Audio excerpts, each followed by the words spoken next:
Buenas noches, soy Carlos Zambrano, vengo a hablar un poco acerca de la estructura de costos y gastos de una empresa y cómo el presupuesto está inmerso en esto. Por lo tanto, comenzar con esa diatriba entre definir presupuestos versus lo que es la estructura de costos y gastos.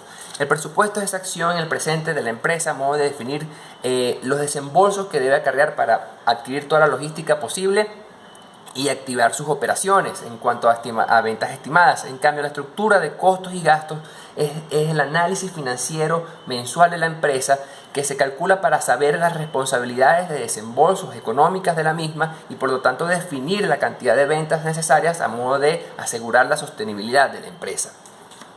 La estructura de costos y gastos la podemos dividir en gastos administrativos, que dependiendo del autor, los gastos siempre van a estar ligados a esas actividades de gerencia, de dirección, de contabilidad de la empresa, prácticamente esas actividades de secretaría como tal. Y los costos van a agrupar las partidas operativas de producción de la empresa como tal.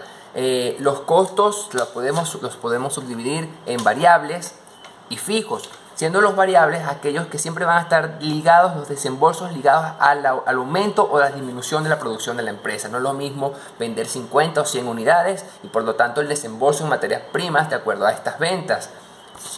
Que los costos fijos siempre se van a mantener tales desembolsos, no importa si la producción aumenta o disminuye. Esas responsabilidades siempre se deben acarrear, siempre se deben cumplir. Los costos fijos, por lo tanto, y los gastos administrativos van más o menos a manejar las mismas partidas, a pesar que siempre debemos recordar que los operativos son los costos y los administrativos los gastos. Estas partidas, beneficios, impuestos laborales, salarios, alquiler, partidas de mantenimiento, depreciación, etc. Pero cuidado, que la estructura de costos y esta definición de materias primas al momento de confeccionar un bien o servicio no define el precio del producto. El precio del producto lo define su escasez en el mercado y la relación que tiene con respecto a la demanda del mismo.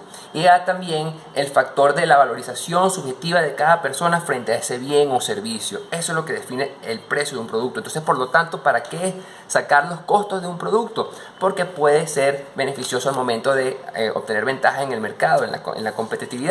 Si nosotros vemos que hay un precio muy costoso y que por ejemplo alguien pueda estar abusando porque vende algo a $50, eso es una señal de que si nosotros sabemos que realmente cuesta hacer los $5, lo podemos vender a 10 y por lo tanto ser competitivos en el mercado. Y por lo tanto saber los desembolsos correctos de la empresa y prepararnos frente a ello. Por lo tanto, ¿qué son esos gastos o costos de capitalización? Esos desembolsos al final de capitalización, esos desembolsos que van a asegurar la rentabilidad de la empresa.